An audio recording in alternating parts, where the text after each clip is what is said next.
ওই আল্লাহর বান্দা যুবকরে ডাক দিয়ে বলে, রে যুবক, চোখটা বন্ধ করে নাও। সঙ্গে সঙ্গে ভুনা হয়ে গেল। ভক্ষণ করার পর আবার সামনে রওনা। কিছু দূর যাওয়ার পর মুসা আলাইহিস সালাতু ওয়াস সালাম যে গন্তব্যে যাবে তার মধ্যে দেখতেছে একটা নদী।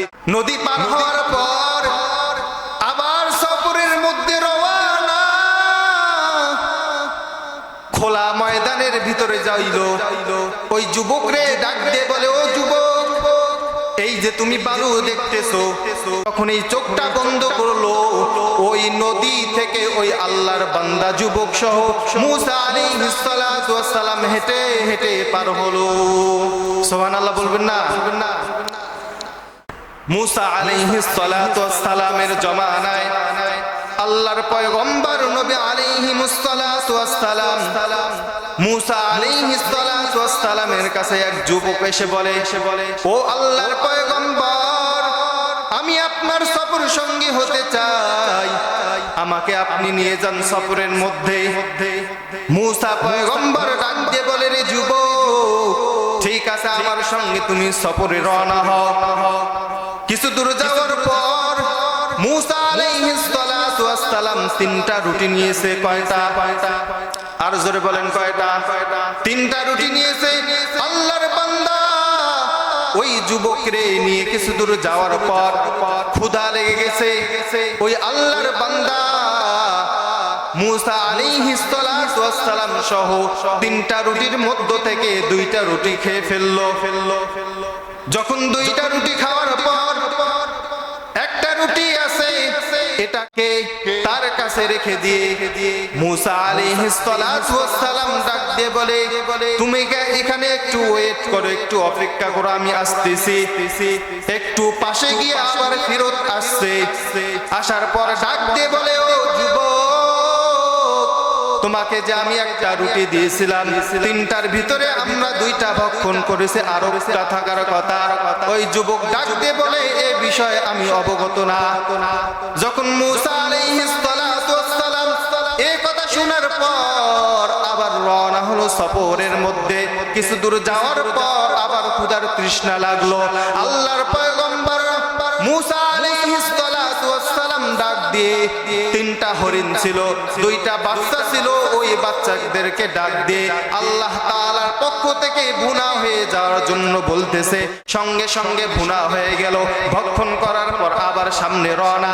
কিছু দূর যাওয়ার পর মুসা আলাইহিস সালাতু ওয়াস সালাম যে গন্তব্যে যাবে তার মধ্যে দেখতেছে একটা নদী।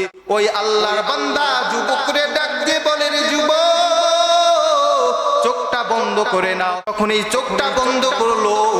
ওই নদী থেকে ওই আল্লাহর বান্দা যুবক সহ মুসা আলাইহিস সালাতু ওয়াস সালাম হেঁটে হেঁটে পার হলো। সুবহানাল্লাহ বলবেন না? নদী পার হওয়ার পর আবার সফরের মধ্যে রওনা। খোলা ময়দানের ভিতরে যাইল। ওই যুবকরে ডাক দিয়ে বলে, ও যুবক, এই যে তুমি বালু দেখতেছো, বালুগুলো একত্রিত করে নাও।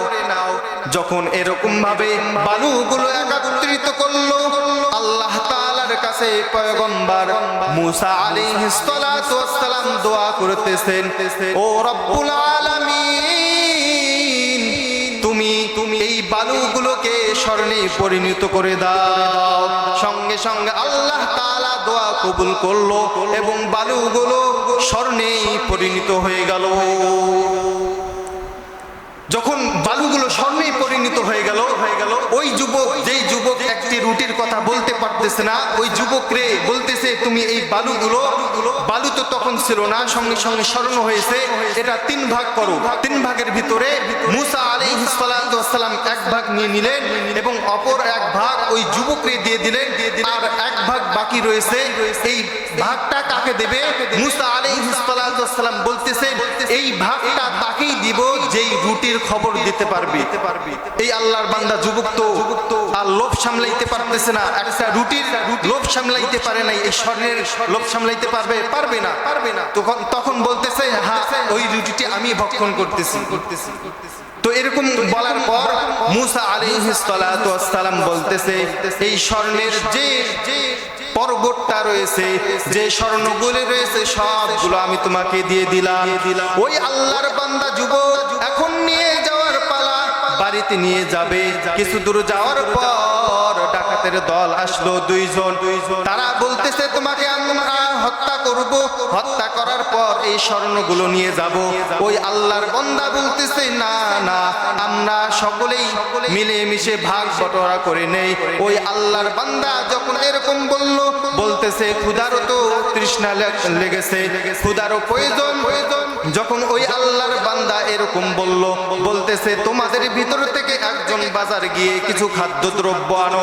খাদ্যদ্রব্য আনার পর ওই আল্লাহর বান্দা, যেই বান্দা বাজারের মধ্যে গিয়েছে, সে মনে মনে ভাবতেছে তাদেরকে আমি এই স্বর্ণগুলো দিব না, কারণটা স্বর্ণের যে গুলো রয়েছে এই সবগুলো আমি নিয়ে নিব।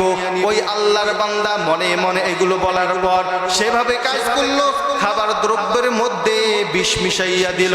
ওই আল্লাহর বান্দা বাজার থেকে আসার পর এদিক থেকে যে দুইজন ছিল তারাও বুদ্ধি করতেছে, পরামর্শ করতেছে যে আমরা দুইজনে মিলে এই স্বর্ণগুলো নিব, তাকে আমরা দিব না। সে আসা মাত্রই তাকে আমরা হত্যা করে ফেলবো। যেরকম কথা সেরকম কাজ। ওই আল্লাহর বান্দা বাজার থেকে আসার পর সঙ্গে সঙ্গে ওই বান্দাকে অতর্কিত হামলা করে ওই আল্লাহর বান্দাকে হত্যা করে ফেললো। আর যে খাবার দ্রব্য রয়েছে বলতেছে স্বর্ণ তো আমরা নিব, একটু জিরাইয়া নই, এবং এই খাদ্য দ্রব্য গুলো খেয়ে ফেলি। যখন এই খাদ্য দ্রব্য খাইলো তখনই সঙ্গে সঙ্গে এই আল্লাহর বান্দা দুজনেই মৃত্যুবরণ করলো। ওদিক দিয়ে ও যুবকও শেষ, যে বাকি দুইজন ছিল এরাও শেষ। কিন্তু স্বর্ণের পাহাড় যে জায়গায় আছে ওই জায়গায় রয়েছে, নেওয়ার কোনো লোক নাই। তার মানে হলো মানুষ এত বড় লোভে এত কিছু করতে পারে যে তার সেন্স ঠিক থাকে না, কি করবে আর কি করবে না। এজন্য ওই পর্যায়ে লোভ আনা যাবে না, যেই পর্যায়ে লোভ আনলে মানুষ আল্লাহ তাআলা হতে বিমুখ হয়ে যায়। এজন্য আমরা এই লোভ থেকে হেফাজত থাকবো। আল্লাহ রাসূল বলেন আল হারিসু মাহরুমুন, লোভীরা মাহরুমি হয়ে যায়। এজন্য লোভ থেকে আমরা হেফাজত থাকবো তো ইনশাআল্লাহ।